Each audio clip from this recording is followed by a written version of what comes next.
আসসালামু আলাইকুম। সবার আগে বাছাই করা 10টি আন্তর্জাতিক খবর জানিয়ে দেব। প্রথমেই থাকছে শিরোনাম। তবে তার আগে অনুরোধ থাকবে ভিডিওটিতে একটি লাইক দিবেন।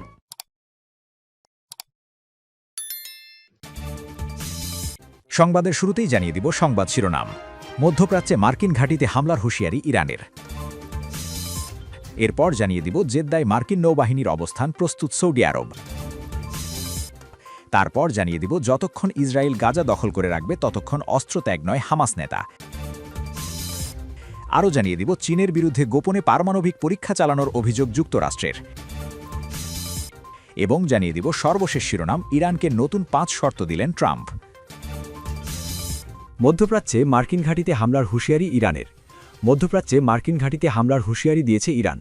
দেশটি জানিয়েছে যুক্তরাষ্ট্র যদি ইরানের ওপর হামলা চালায় তবে মধ্যপ্রাচ্যে অবস্থিত মার্কিন সামরিক ঘাঁটিগুলোকে লক্ষ্যবস্তু করা হবে। শনিবার 7 ফেব্রুয়ারি ইরানের পররাষ্ট্রমন্ত্রী আব্বাস আরাগচি একথা জানান।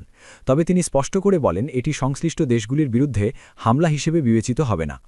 কাতার ভিত্তিক আল জাজিরাকে দেওয়া এক সাক্ষাৎকারে আরাগচি এসব মন্তব্য করেন। ওমানে ইরান ও যুক্তরাষ্ট্রের মধ্যে পরোক্ষ পারমাণবিক আলোচনার পর আরাগচি এ মন্তব্য করেন। তিনি জানান পরবর্তী দফার আলোচনার নির্দিষ্ট তারিখ এখনও ঠিক হয়নি। তবে মার্কিন প্রেসিডেন্ট ডোনাল্ড ট্রাম্প বলেন আলোচনা আগামী সপ্তাহের শুরুতেই হতে পারে। এই বিষয়ে আরাগচি বলেন আমরাও এবং ওয়াশিংটনও মনে করি আলোচনা দ্রুত হওয়া উচিত। প্রতিবেদনে বলা হয়েছে যুক্তরাষ্ট্র মধ্যপ্রাচ্যে নৌ ও সামরিক শক্তি জড়ো করার পর ট্রাম্প ইরানকে হুমকি দেয়। ট্রাম্প দাবি করেন ইরানকে ইউরেনিয়াম সমৃদ্ধকরণ কার্যক্রম বন্ধ করতে হবে। পাশাপাশি ব্যালিস্টিক ক্ষেপণাস্ত্র প্রকল্প ও আঞ্চলিক সশস্ত্র গোষ্ঠীগুলোকে সমর্থন দেওয়া বন্ধ করতে হবে। তবে তেহরান বরাবরই পারমাণবিক অস্ত্র তৈরির উদ্দেশ্য অস্বীকার করে আসছে। আরাগচি বলেন কূটনৈতিক আলোচনার জন্য হুমকি ও চাপ থেকে সরে আসা জরুরি। তবে যে কোনো সংলাপের জন্য হুমকি ও চাপ পরিহার করতে হবে। আমরা কেবল পারমাণবিক ইস্যু নিয়েই আলোচনা করব। যুক্তরাষ্ট্রের সঙ্গে অন্য কোনো বিষয় নিয়ে আলোচনা করব না। উল্লেখ্য গত বছরের জুনে যুক্তরাষ্ট্র ইরানের পারমাণবিক স্থাপনায় বোমা হামলা চালায়। এরপর তেহরান দাবি করে তারা ইউরেনিয়াম সমৃদ্ধকরণ কার্যক্রম বন্ধ করেছে। সেই হামলার জবাবে ইরান কাতারে অবস্থিত একটি মার্কিন ঘাঁটিতে ক্ষেপণাস্ত্র হামলা চালায়। কাতার একই সঙ্গে যুক্তরাষ্ট্র এবং ইরানের সঙ্গে সুসম্পর্ক বজায় রেখে চলেছে। নতুন করে যুক্তরাষ্ট্র হামলা চালালে পরিস্থিতি একই রকম হতে পারে বলে ইঙ্গিত দেন আরাগচি। তিনি বলেন আমরা যুক্তরাষ্ট্রের মূল ভূখণ্ডে হামলা চালাতে পারব না, কিন্তু এই অঞ্চলে তাদের ঘাঁটিগুলোকে লক্ষ্য করব। তিনি আরও বলেন আমরা প্রতিবেশী দেশগুলোর ওপর হামলা করব না, বরং সেসব দেশে অবস্থানরত মার্কিন ঘাঁটিতে আঘাত হানব। এই দুয়ের মধ্যে বড় পার্থক্য রয়েছে। মধ্যপ্রাচ্যে মার্কিন ঘাঁটিতে হামলার হুঁশিয়ারি ইরানের। মধ্যপ্রাচ্যে মার্কিন ঘাঁটিতে হামলার হুঁশিয়ারি দিয়েছে ইরান। দেশটি জানিয়েছে যুক্তরাষ্ট্র যদি ইরানের ওপর হামলা চালায় তবে মধ্যপ্রাচ্যে অবস্থিত মার্কিন সামরিক ঘাঁটিগুলোকে লক্ষ্যবস্তু করা হবে। শনিবার 7 ফেব্রুয়ারি ইরানের পররাষ্ট্রমন্ত্রী আব্বাস আরাগচি একথা জানান।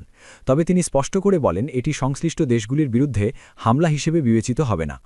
কাতার ভিত্তিক আল জাজিরাকে দেওয়া এক সাক্ষাৎকারে আরাগচি এসব মন্তব্য করেন। ওমানে ইরান ও যুক্তরাষ্ট্রের মধ্যে পরোক্ষ পারমাণবিক আলোচনার পর আরাগচি এ মন্তব্য করেন। তিনি জানান পরবর্তী দফার আলোচনার নির্দিষ্ট তারিখ এখনও ঠিক হয়নি। তবে মার্কিন প্রেসিডেন্ট ডোনাল্ড ট্রাম্প বলেন আলোচনা আগামী সপ্তাহের শুরুতেই হতে পারে। এই বিষয়ে আরাগচি বলেন আমরাও এবং ওয়াশিংটনও মনে করি আলোচনা দ্রুত হওয়া উচিত। প্রতিবেদনে বলা হয়েছে যুক্তরাষ্ট্র মধ্যপ্রাচ্যে নৌ ও সামরিক শক্তি জড়ো করার পর ট্রাম্প ইরানকে হুমকি দেয়। ট্রাম্প দাবি করেন ইরানকে ইউরেনিয়াম সমৃদ্ধকরণ কার্যক্রম বন্ধ করতে হবে।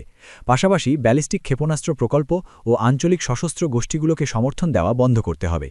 তবে তেহরান বরাবরই পারমাণবিক অস্ত্র তৈরির উদ্দেশ্য অস্বীকার করে আসছে। আরাগচি বলেন কূটনৈতিক আলোচনার জন্য হুমকি ও চাপ থেকে সরে আসা জরুরি। তবে যে কোনো সংলাপের জন্য হুমকি ও চাপ পরিহার করতে হবে। আমরা কেবল পারমাণবিক ইস্যু নিয়েই আলোচনা করব।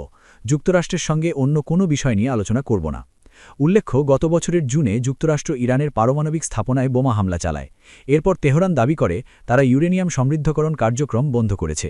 সেই হামলার জবাবে ইরান কাতারে অবস্থিত একটি মার্কিন ঘাঁটিতে ক্ষেপণাস্ত্র হামলা চালায়।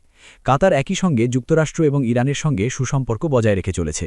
নতুন করে যুক্তরাষ্ট্র হামলা চালালে পরিস্থিতি একই রকম হতে পারে বলে ইঙ্গিত দেন আরাগচি।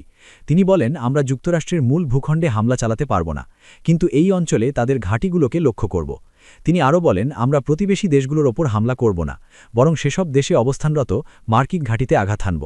এই দুয়ের মধ্যে বড় পার্থক্য রয়েছে।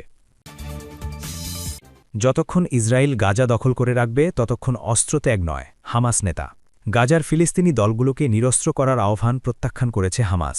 হামাসের রাজনৈতিক নেতা খালেদ মেশাল যুক্তি দিয়েছেন নিরস্ত্র জনগণকে একজন সহজ শিকারে পরিণত করা তাদের জন্য কঠিন হবে না। খবর আল জাজিরার। রোববার ৮ জানুয়ারি দোহায় আল জাজিরা ফোরামের দ্বিতীয় দিনে বক্তৃতাকালে মেশাল হামাসের অস্ত্র হস্তান্তরের আলোচনাকে ফিলিস্তিনি সশস্ত্র প্রতিরোধকে নিরপেক্ষ করার শতাব্দীব্যাপী প্রচেষ্টার ধারাবাহিক প্রচেষ্টা হিসেবে বর্ণনা করেন। যেহেতু ইসরায়েলের দখলাধিকার এখনও অব্যাহত রয়েছে, নিরস্ত্রীকরণের কথা বলা আমাদের জনগণকে এমন এক শিকারে পরিণত করবে যাকে সহজেই ইসরায়েল নিয়ন্ত্রণ করতে পারে, যে ইসরায়েল সমস্ত আন্তর্জাতিক অস্ত্রে সজ্জিত, তিনি বলেন। যদি আমরা এটি নিয়ে কথা বলতে চাই, তাহলে এমন একটি পরিবেশ প্রয়োজন যা পুনর্গঠন এবং ত্রাণ সরবরাহের সুযোগ করে দেয় এবং নিশ্চিত করে যে গাজা এবং ইহুদিবাদী সত্তার মধ্যে যুদ্ধ পুনরায় শুরু হবে না। এটি একটি যৌক্তিক পদ্ধতি এবং হামাস, কাতার, তুরস্ক এবং মিশরের মধ্যস্থতাকারীদের মাধ্যমে এবং আমেরিকানদের সাথে পরোক্ষ সংলাপের মাধ্যমে এই বিষয়ে হামাসের দৃষ্টিভঙ্গি সম্পর্কে একটি বোঝাপড়ায় পৌঁছেছে। তা হল, হ্যাঁ, এটি এমন একটি বিষয় যার জন্য নিরস্ত্রীকরণ নয়, প্রচুর প্রচেষ্টার প্রয়োজন, বলেন মিশাল। এদিকে যুক্তরাষ্ট্রের প্রেসিডেন্ট ডোনাল্ড ট্রাম্প গত মাসে হামাসকে নিরস্ত্রীকরণ করার প্রচেষ্টা করেছিলেন। ফিলিস্তিনি গোষ্ঠীকে হুমকি দিয়েছিলেন যে যদি তারা তা করতে ব্যর্থ হয় তাহলে তাদের বিরুদ্ধে প্রতিশোধ নেওয়া হবে। কিন্তু যতক্ষণ পর্যন্ত ইসরায়েল গাজা দখল করে রাখবে ততক্ষণ পর্যন্ত হামাস অস্ত্র ত্যাগ করতে অস্বীকৃতি জানিয়েছে। গত বছরের অক্টোবরে ইসরায়েল এবং হামাসের মধ্যে মার্কিন মধ্যস্থতায় দ্বিতীয় পর্যায়ের যুদ্ধবিরতি হয়। ওয়াশিংটন তখন বলেছে তারা হামাসের নিরস্ত্রীকরণ এবং আন্তর্জাতিক শান্তিরক্ষী বাহিনী মোতায়েনের বিষয়টি মোকাবেলা করবে। চীনের বিরুদ্ধে গোপনে পারমাণবিক পরীক্ষা চালানোর অভিযোগ যুক্তরাষ্ট্রের। চীনের বিরুদ্ধে গোপনে পারমাণবিক পরীক্ষা চালানোর অভিযোগ তুলেছে যুক্তরাষ্ট্র। মার্কিন কর্মকর্তাদের দাবি ২০২০ সালের জুনে বেইজিং এই পরীক্ষা চালিয়েছে। তবে যুক্তরাষ্ট্রের এই অভিযোগকে ভিত্তিহীন বলে উড়িয়ে দিয়েছে চীন। যুক্তরাষ্ট্র ও রাশিয়ার মধ্যে পারমাণবিক অস্ত্র হ্রাস ও নিয়ন্ত্রণ চুক্তির মেয়াদ শেষ হয়েছে গেল ৫ ফেব্রুয়ারি। এর পরপরই চীনের বিরুদ্ধে এক বিস্ফোরক অভিযোগ আনল যুক্তরাষ্ট্র।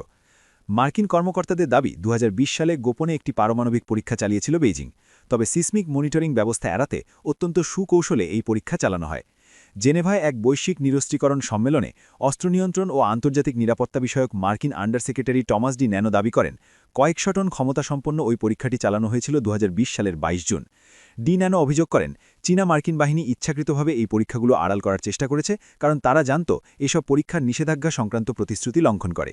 তিনি বলেন, চীন ডিকপলিং নামের একটি পদ্ধতি ব্যবহার করেছে, যার মাধ্যমে ভূকম্পন পর্যবেক্ষণের কার্যকারিতা কমিয়ে দেওয়া হয় যেন কেউ তাদের কর্মকাণ্ড শনাক্ত করতে না পারে। মার্কিন এই অভিযোগকে ভিত্তিহীন বলে উড়িয়ে দিয়েছে বেইজিং। ওয়াশিংটনে চীনা দূতাবাস সাফ জানায়, আগে পরমাণু অস্ত্র ব্যবহার না করার নীতিতে অটল চীন। বেইজিংয়ের দাবি, তারা আত্মরক্ষামূলক কৌশল এবং পারমাণবিক পরীক্ষা স্থগিতাদেশ কঠোরভাবে মেনে চলছে। যুক্তরাষ্ট্রকেই আন্তর্জাতিক নিরস্ত্রীকরণ বিধিবিধান ও নিজেদের দেয়া প্রতিশ্রুতি রক্ষা করার পাল্টা আহ্বান জানিয়েছে শি জিনপিং প্রশাসন। ইরানকে নতুন ৫ শর্ত দিলেন ট্রাম্প। ওমানের রাজধানী মাস্কাটে শুক্রবার ৬ ফেব্রুয়ারি আলোচনায় বসে যুক্তরাষ্ট্র ও ইরান। এই আলোচনার আগেই মধ্যপ্রাচ্যে যুদ্ধজাহাজের বিশাল বহর পাঠিয়েছেন ট্রাম্প। এমন চাপের মধ্যে ইরানকে আলোচনায় বসতে রাজি করাতে সমর্থ হয়েছেন তিনি। তবে ট্রাম্প ইরানকে ৫টি শর্ত দিয়েছেন। ইসরায়েলি সংবাদ মাধ্যম মারিফ জানিয়েছে, যুক্তরাষ্ট্রের সরকার ইরানের কাছে ৫টি প্রধান দাবি জানিয়েছে। সেগুলো হল, দ্বিতীয় ভৈব ও ইয়াল-10 পিচে রক্ষা করছে। এসব মিসাইল ছাড়া ইরান খালি এবং ইসরায়েলের আকাশশক্তি এবং যুক্তরাষ্ট্রের স্টিলথ বোম্বারের কাছে উন্মুক্ত হয়ে যাবে। ইরানের কোনো সরকারই এ থেকে রক্ষা পাবে না। ইরান শর্ত না মানলেই হবে হামলা। ইরানকে যে ৫টি শর্ত দেওয়া, সেগুলো শুধুমাত্র মানাই অসম্ভব নয়, এগুলো দেওয়া হয়েছে যেন প্রত্যাখ্যান করা হয়। আর বর্তমান যে পরিস্থিতি বিরাজ করছে, সেটি অনুযায়ী প্রত্যাখ্যানের অর্থ হল যুক্তরাষ্ট্র ইরানে দ্বিতীয় হামলা চালাবে।